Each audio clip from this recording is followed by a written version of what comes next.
Nilai dua pelaku pemalsu surat hasil tes Genos saat dikelar di Makro Polres Pelabuhan Tanjung Perak, Surabaya.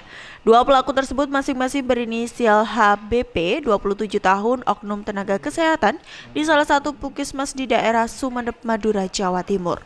Kedua pelaku nekat melakukan praktik ilegal memalsukan surat keterangan Genos C19 karena kebutuhan ekonomi.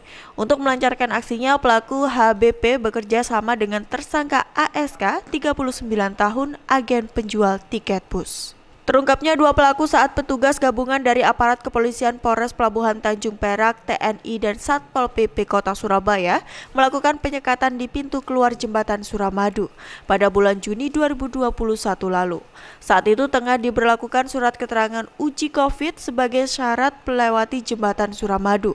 Tiba-tiba petugas memeriksa satu bus dan mencurigai ada 12 orang penumpang dengan hasil uji Genos C19 yang semua data dan hasil negatif COVID-nya sama setelah dilakukan scanning. Menurut Kapolres Pelabuhan Tanjung Perak AKBP Gani Setianingrum, setelah ditelusuri hasil uji Genos 12 orang tersebut palsu.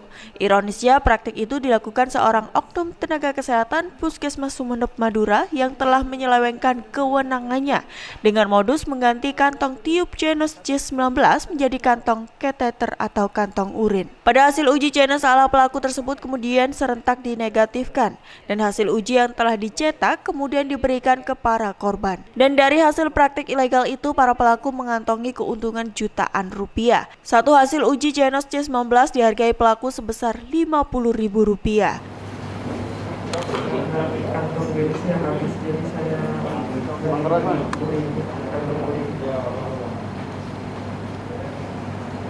Untuk kantong Genosnya itu memang gratis sebenarnya.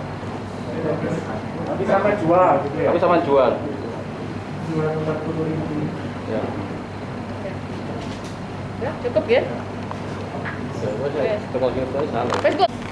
Ya, ini kateter yang asli, ini kateter yang palsu. Pada saat kemarin melakukan kegiatan kejahatan, kateter yang asli habis. Tersangka ini membeli kateter untuk alat biasa kencing ini untuk sebagai pengganti kantong Genos. Otomatis karena ini kateter tidak bisa dimasukkan alat. Nah, setelah penumpang ini meniup, langsung dibuatkan surat. Penumpang kan tidak tahu, hanya tahunya bayar. Dikira itu sudah benar sesuai prosedur. Dan dari tangan pelaku, polisi menyita barang bukti kantong plastik Genos surat keterangan palsu untuk mempertanggungjawabkan perbuatannya. Kedua pelaku dijerat dengan pasal 263 KUHP dengan ancaman hukuman pidana maksimal 6 tahun penjara. Dari Surabaya, Jawa Timur, Saikul, Tim Liputan, melaporkan.